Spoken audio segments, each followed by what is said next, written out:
বেলাল দেখতে কালো ছিল, চেহারা সুন্দর ছিল না। একবার তাকাইলে দ্বিতীয়বার তাকানোর আগ্রহ হতো। চুলগুলো ছিল উস্কো খুস্কো, দাড়িগুলো ছিল ফ্যাকাশে। হাবশি বেলাল গোলাম ছিল, ক্ষমতা ছিল না, পাওয়ার ছিল না, কিন্তু আল্লাহর ভয় তার মধ্যে পরিমাণ ছিল। বেলাল শুধু আল্লাহর নাম জিকির করছে। কিসের নাম জিকির করছে? আল্লাহর নাম জিকির করেছে। আর এই আল্লাহর ভয় থাকার কারণে বেলালের নাম শুনলে মানুষ এখন রাদিয়াল্লাহু আনহু বলে দোয়া করে।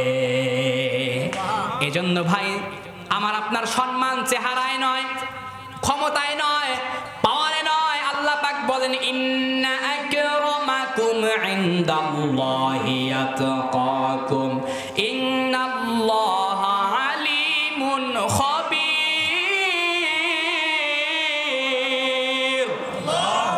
অবশ্যই আল্লাহর কাছে সম্মানিত ব্যক্তি তো তারা মুত্তাকি, তাকওয়া অর্জন করে, আল্লাহর ভয় অর্জন করে মুত্তাকি বান্দা হয়েছে যারা।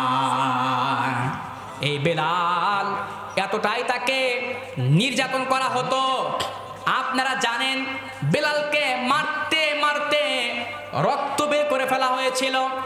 এরপরে তাকে গরম বালুর মধ্যে রাখা হয়েছিল। এরপরেও আল্লাহর নাম জিকির করা বন্ধ করে নাই। বেলালের পরে আল্লাহর নাম জিকির করা বন্ধ করে নাই। এইবার শেষ মুহূর্তে বেলালের জিহ্বার মধ্যে কাঁটা দিয়ে বেলালকে আঘাত করে দেওয়া হয়। বেলালের মা জিজ্ঞাসা করে, বেলাল তুমি আল্লাহর নামের মধ্যে কি মধু পাইলা? আল্লাহর জিকিরের মধ্যে কি মজা পাইলি রে বেলাল? এত মারা হয়, এত নির্যাতন করা হয়, এরপরে আল্লাহর নাম ভুলো না, আল্লাহর নাম তেলাওয়াত করো। বেলাল কয়, মা এতক্ষণ পর্যন্ত আমি আল্লাহর নাম জিকির করেছি, আমাকে মারা হয়েছে, আমাকে অত্যাচার করা হয়েছে, এরপরে আমি এতটাও মজা পাই নাই। কিন্তু যখন আমার জিহ্বার মধ্যে কাটা দেওয়া হয়েছে, পেরাক দেওয়া হয়েছে, এখন আমি আল্লাহর নাম বলে যত মজা পাইছি আর কোনোভাবে মজা পাই না। কি ছিল এত নির্যাতন, তারপরেও আল্লাহর নাম বলে। আমরা তো সে বেলার উত্তরসূরি, আমাদের কেউ মামলা করা হবে, হামলা দেওয়া হবে, মার দেওয়া হবে, আলেমদেরকে বছরের পর বছর কারাবন্দী করে রাখা হবে। এরপরে কোনো আলেম হক কথা বলা বন্ধ করবে না। আলেমদেরকে হক কথা বলতেই হবে, কোরআনের কথা বলতেই হবে, সত্য কথা বলতে হবে। চাকরি থাক আর না থাক, ইমামদেরকে হক কথা বলতেই হবে। এতে জেল হতে পারে, জরিমানা হতে পারে, মার খাওয়া লাগতে পারে, শহীদ হওয়া লাগতে পারে।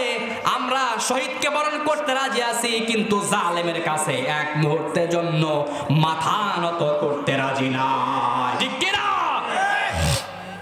কি হবে আলেম হয়ে ইমাম সেজে ওই সমাজে, পারে যদি সত্য কথা উচ্চ স্বরে না বলিতে?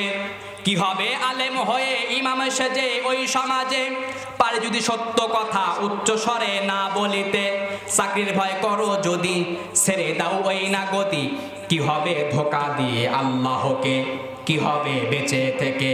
অজাতা বিদ্যা শিখে যদি না গড়তে পারি শোষণবিহীন সমাজটাকে। কি হবে যুবক নামের বোঝা হয়ে এ ধরাতে, যেখানে ধর্ষিতা হয় মা বোনেরা দিনে রাতে?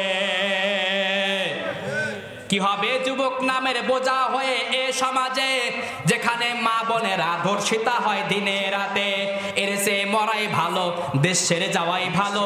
কি হবে ধোঁকা দিয়ে বিবেকটাকে, কি হবে বেঁচে থেকে? অজাতা বিদ্যা শিখে যদি না গড়তে পারি শোষণবিহীন সমাজটাকে। ঠিক কিনা? হক বলতে হবে, হকের পক্ষে থাকতে হবে। আমরা এই হকের পক্ষে, হকের কথা বলতে বলতে শহীদি পেয়ালার সুধা আমরা পান করতে